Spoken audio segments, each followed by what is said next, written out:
Sosok asli mantan marbot simpan gadis di kamar masjid, warga nangis tak percaya. Terkuak kepribadian asli Adam 19 tahun.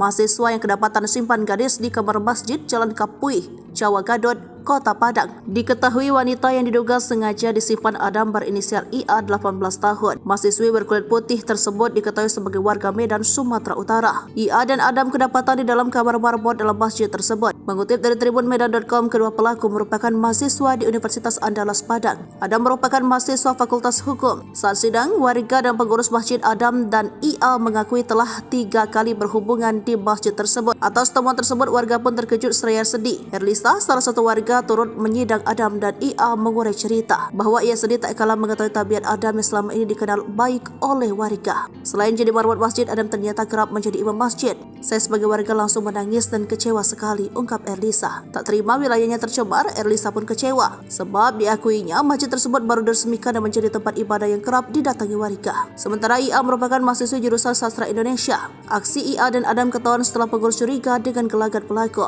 Pengurus heran dengan sikap Adam yang tak mau beranjak dari marbot. Padahal kala itu giliran pergantian tugas marbot masjid, ternyata Adam menyembunyikan pacarnya di kolong kasur. Aksi penggeledahan itu turut disaksikan pengurus masjid bernama Irfan Firmansyah. Saat didatangi warga, IA tengah mengenakan kaos oblong dengan celana pendek. Tak cuma kamar marbot yang digeledah, pengurus masjid juga menemukan tempat khusus yang dibuat untuk kedua bertemu. Warga semakin geram dengan pernyataan pelaku yang meminta agar tidak diadukan ke orang tuanya, sebab pelaku beralasan orang tuanya di kampung yakni Medan, Sumatera Utara akan memarahinya jika tahu perbuatannya. Pelaku pun menyebut lebih siap dikeluarkan dari kampus ketimbang dilaporkan orang tuanya. Rektor Universitas Andalas Eva Yonedi mengaku sangat prihatin. Ia menambahkan UNAN sedang menyelidiki kasus tersebut secara internal oleh Komite Etik. Kedua mahasiswa dan orang tua mereka juga tengah dilakukan pemeriksaan oleh Komite Etik UNAN.